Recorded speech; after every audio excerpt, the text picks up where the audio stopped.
het ingeskryf vir Sari Voorblad want ek dink dit gee elke jong dame die kans om te droom.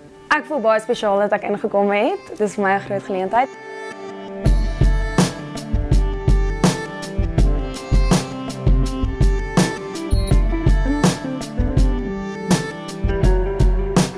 Ek wil eerder daarom hierdie goed.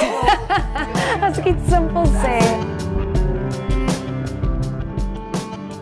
Ek dink ek het 'n edge want ek's nie soos die gewone meisie nie. Ek dink ek's bietjie van 'n rock and roll ek het bietjie van 'n rock and roll aan my.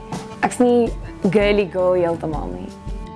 Ek's nogals iemand wat kan eet ook soveel as ek wil. Ek het nog nooit regtig ge-worry nie. My droomberoep. Ek wil baie graag 'n eienaar wees van 'n deli, 'n klein deli iewers spesiaal, sommer 'n hoekwinkeltjie iewers. Toe ek die foto's begin neem het, was dit vir my 'n ongelooflike ervaring. Jy het gesê hoe mooi dit lyk. So dit was my great. Ek het baie ontspan. Ja, ek het glad nie gedink dit gaan so lekker wees nie. Ek was baie gespanne. So dit was regtig eintlik 'n baie great ervaring en ek sal almal aanraai om so iets te doen.